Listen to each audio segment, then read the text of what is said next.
Hello everybody and welcome back to healthcare.gov.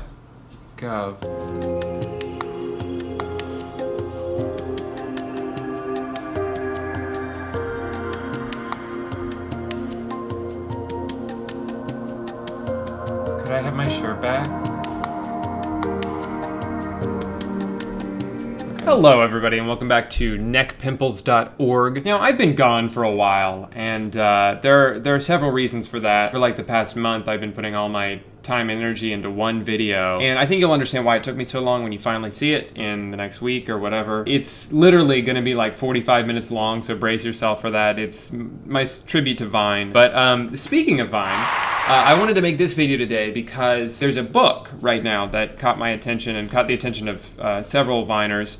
Or I guess I should say former Viners, but the book is called Milk and Vine. It's essentially a parody of a book called Milk and Honey by Rupi Kaur. I was going to do this bit where I go through and make fun of some of the poems in the Milk and Honey book, but I was reading a lot of them and they're not as bad as I was led to believe they were, because people would make parodies of it like this, which is hilarious, but it's pretty easy to poke fun of that style of like this just like sort of pretentious, all lowercase, spaced out weirdly poetry with amorphous doodles at the bottom. And so Milk and Vine is playing off that idea. It's pretty much the exact same format, except instead of poetry, it is just quotes from popular vines. The concept behind this book and the fact that this book exists that's not the problem. I think it's cool that when I first heard about this, I thought it was awesome. I thought, oh, what a cool way to pay tribute to Vine and some of these iconic quotes, you know. The problem is the people who made it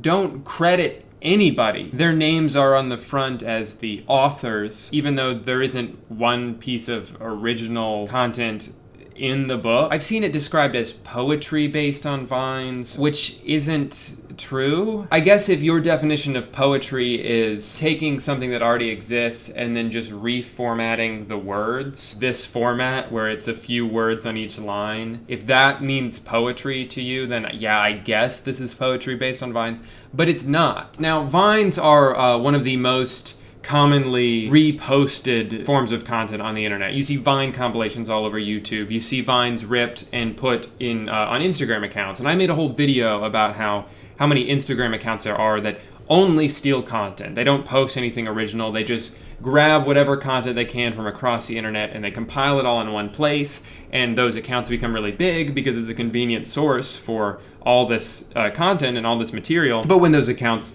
become big enough, the people who run them can start to make a lot of money off them. They'll do shout out for shout out, they'll promote brands, or they can just sell the account for a few $1,000 depending on how many followers they have. So it's a profitable industry online to take things from other people and put them all in one place. So this isn't a new thing, but this is certainly a new format. I haven't seen someone make a book of vines before. And like I said, I like the idea. I think it's a cool idea. And had they done it right, this would have been an awesome tribute to Vine. And I think they would have been very respected for doing this. Now, for the sake of fairness, I don't think it would be right for me to make a video about a book that I'm only hearing secondhand information on. You know, if I'm going to make this video, I should at least have the book in front of me, right? So I do.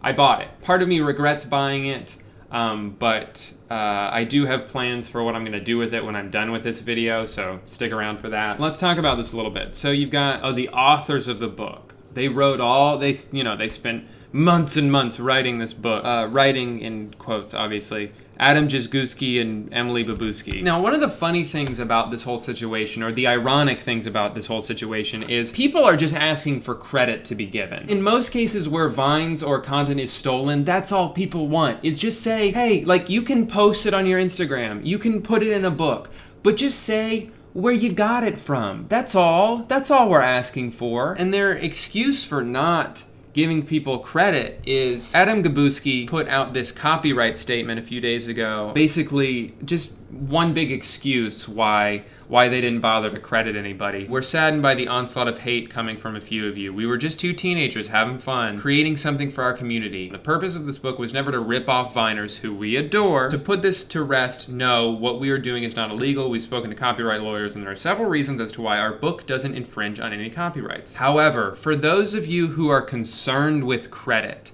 we are more than willing to collaborate with you in compiling a list of the Viners so that we can acknowledge them in our book. We've tried in the past to find the names of the Viners, but it is difficult as many accounts have been deactivated and many Vines don't feature the person who uploaded it. So for those truly interested in having the creators acknowledged, please DM me and we can work on this together. No. How about you do it?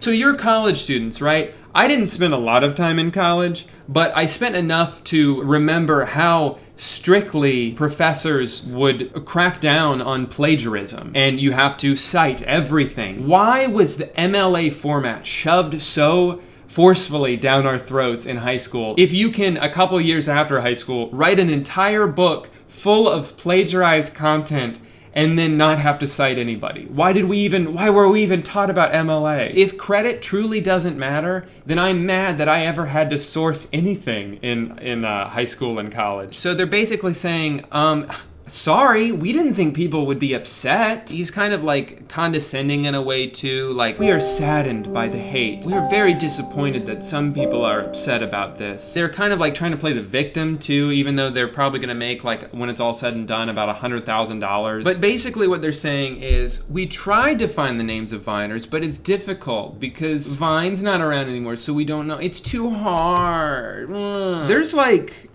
60 Vines in here, 70. There's not even that many, and a lot of them are by the same people. Like, I counted like 4 or 5 from Nick Coletti. So it would have taken them maybe 1 or 2 full days of diligent work to go through and credit everybody. And if you don't want to credit somebody, like if you think it ruins the quality of your book to have like their name on every page, I would understand that if you didn't want it on every page. But then like the last page, you could just put page 1, Nick Coletti, page 2, Christine Sedelko, etc. You know, there are ways to do this properly, and you could have been these heroes unanimously, you know, rather than. But you fucked it up. You fucked it up by not properly crediting people. And then they're saying, okay, if it really matters to you so much that we credit people, then you can DM us and you can do all the work for us, and then maybe in future copies of our book, we'll add the credit in. Even though we've probably already sold 80% of the copies that we're ever going to sell, and it's you can't retroactively change what's in a book that people already bought. But we can collaborate on this. Imagine turning a paper into your professor where none of your works are cited, and then they're like, oh, hey, you used a lot of sources here, but you didn't properly cite any of them. I'm going to need you to do that before you turn it in, and I can give you credit. And then you were like, I understand that you may be concerned about me properly crediting people, and if you are truly so concerned, we should collaborate on that, and we'll work to make this happen. I think if you did that, your professor would look at you like you're a goddamn idiot, and you would get an F on the thing that you turned in. Okay, and I think I started to talk about this earlier, but the ironic part, you've got all these people asking for credit, saying this would have been better if you credited people. They seem to think that everything on the internet is fair game, and they can just copy it and put it in a book and then profit from it, and that shouldn't matter. Because they found it on the internet where everything's free, right? But the very first page of the book is this giant ass basically copyright notice that no portion of this book may be copied, retransmitted, posted, duplicated, or otherwise used without the express written approval of the author, except by reviewers who may quote excerpts for reviews. Is that what I'm doing here? Am I reviewing this book? 0 out of 5. Now that this is officially a review, I can say whatever the fuck I want. Any unauthorized copying, reproduction, translation, or distribution of any part of this material without permission by the authors is prohibited and against the law. Oh, that's cute. That's really cute. It's just funny how quick they are to want to protect the copyright of their book while not bothering to give credit to any of the people from whom they got the content of their book. Now, the things that are original in this book, because everything is just a quote, like I said, But you've got this artwork. Okay, let's look at some of this artwork. I thought you were bae, but it turns out you're just fam. And that's like a beanie and a broken, very, very well done. This is supposed to be a croissant. This bitch empty. Yeet. How long do you think it took them to draw that? 9 seconds? The length of the vine? It's an avocado, and then it's a picture of an avocado. That literally took 1 second, just scribbled. This one's not so bad. That's pretty good. Some of them are all right, but for the most part, it's like how long did that take them, you know? Yeah, so even though the one thing in the book that is technically original, they could have done all of that in a few hours. They could have drawn all that. Now, I don't know how many copies they've sold. I don't know how much money they've made. Shout out to Sarah Shower, who's a Viner. She was one of the most publicly vocal people about this whole situation. So I'm getting a couple of these tweets from her. She pointed out, it's been #1 for 3 days. This was on the 9th. I'm filming this on the 13th. It's still #1 in humor. She pointed out a frequently asked question thing. In order to get #1 on Amazon, you'll need to sell somewhere between 3,500 and 5,000 copies within 24 hours. So she estimated, at $3 a copy, that's about $12,000 in a day. Maybe more, maybe less. I don't really know how publishing books works. All I know is that they're not getting 100% of that. For each physical copy you sell, there is a production cost of the materials of getting it printed. So they're not making 100% of that, but it's a reasonable estimate to say if these numbers add up, then if this keeps up, that in a month they could make $300,000. Whatever the number is, it's an absurd amount of money to be making from a book of stolen content. Now, I remember one of their... Damn it, how long has this been here? I'm so bad at YouTube. I remember one of their defenses was like, we're selling it for as cheap as Amazon would let us. We had no idea what kind of profit we would make off this. We were just doing this for fun, for our community. And that's all good. That's all great. Whatever. I understand. They didn't know how popular this was gonna be. But, so it was like $3 the other day. Why is it $4.99 now? Did they increase the price? Now that some of the hate has died down, did they just bump the price up? Or maybe they don't have control over that, I don't know. But if they do, then that kind of sucks. Now, I think a good segment for this video would be, let's read some of the reviews. Right now it's averaging about 4.5 stars. Pretty much all the reviews are either 5-star or 1-star. A lot of positive ones. Oh, this one's funny and has nothing to do with the point I'm trying to make. Do not buy this garbage. The description says inspirational quotes. This piece of garbage is anything but inspirational. It is filled with disgusting language. My 14-year-old granddaughter, okay, this is a grandmother, explains everything, asked me to get it for her. So glad I opened it to see what was in it before giving it to her. Adam Jaguski's and Emily Babuski's parents must be so proud that their children use such foul language, ... and publish it. That's really funny. Totally unrelated and didn't bolster my point at all. I want Vine back too, but literally they just stole Vines and drew bad illustrations and put them in a book claiming that they were poems. They're not, they're Vines. Way to go, you're inventive and great writers. Not. Good burn. Bring back Vine and take this off the shelf. Shakespeare of the Times, complete crap. As with parents, we happen to look at it first. Reviews does not match at all, and these memes can easily be forgotten. To quote the apparent Shakespeare of the time, bitch, I hope the fuck you do. You'll be a dead son of a bitch, I'll tell you that. Along with a great hand-drawn picture of a pistol.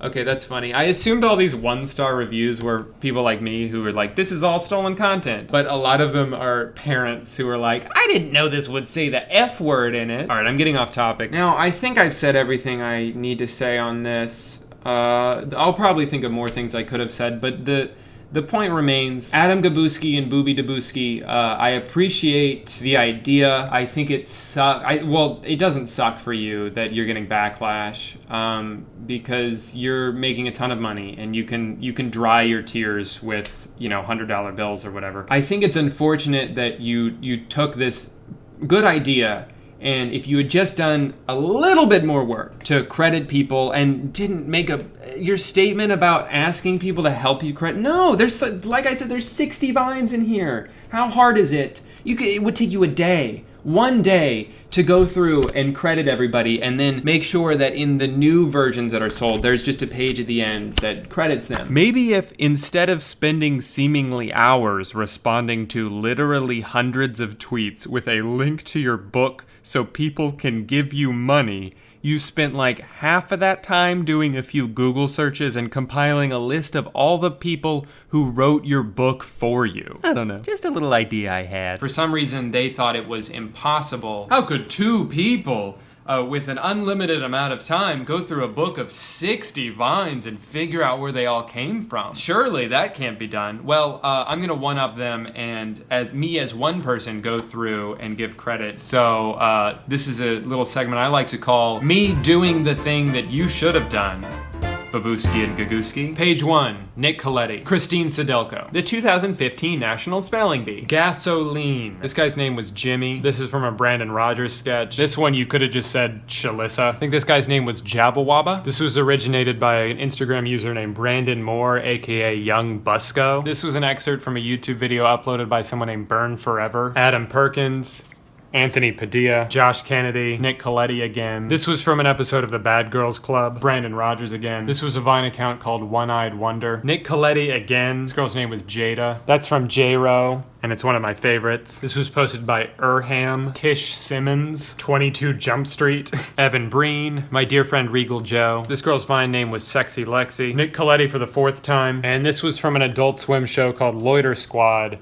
This was said by Tyler, the creator. So that was only about half of them, and that took me like 7 minutes. Imagine what 2 people could do in 7 minutes. Literally any of these, you just search the quote, search the words from the Vine, and then you can either find the original Vine post or find knowyourmeme.com. I found one of them on YouTube. Go through the comments, someone will say who it's from. If someone embedded the Vine into a tweet, you can see who posted the Vine. There are so many ways for you to have found the 60 Vines. The excuse that, oh, it's just impossible to find out who quoted these. If these Vines were so important to you, then you'd probably know who said them. Also, selfishly, I'm a little curious why you didn't include road work ahead.